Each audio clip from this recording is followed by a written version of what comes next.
You're blessed with 2 boys, Yatra and Linga. So அவங்கள நீங்க வந்து ஜாஸ்தி தனுஷ மாதிரி யார் இருக்காருன்னு நினைப்பீங்க? பார்க்க ரெண்டு பேரும் என்ன மாதிரி தான் இருப்பாங்க பாவம்.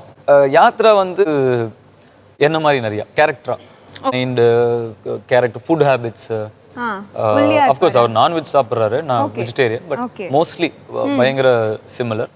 லிங்கா அவங்க அம்மா மாதிரி பயங்கர உஷாரு, அம்மா பயங்கர ஷார்ப், பயங்கர உஷாரா இருப்பாரு அண்ட் வெரி ஸ்ட்ரீட் ஸ்மார்ட்.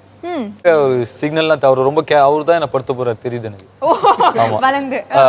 இவருக்கு ஈஸியா ஹேண்டில் பண்ண முடியுது, அவரு ஏமாத்தவே முடியல என்ன சொன்னாலும். இந்த கதை சொல்ற தூங்கெல்லாம் வேலைக்கே அவரு ஏமாத்த முடியல. ரொம்ப உங்க வைஃப் மாதிரி. ஆமா, என் ஒய்ஃப்லாம் ஏமாத்த முடியாது, பயங்கர படிச்சவங்க, பயங்கர பிரில்லியன்ட். நல்லா தாங்க சொல்றேன். ஏதோ நீங்க வந்ததுல இருந்தே வந்து ஏதாவது எனக்கு பிரச்சனை வராமதே நீங்க ட்விஸ்ட் பண்ணிட்டே இருக்கீங்க. ரொம்ப வாட்ச் பண்றாங்கன்னு சொன்னீங்களா, அந்த அளவுக்கு உங்களை வாட்ச் பண்றாங்க அப்படின்னு சொல்றாங்க. இல்ல நல்லா சொல்றேன்.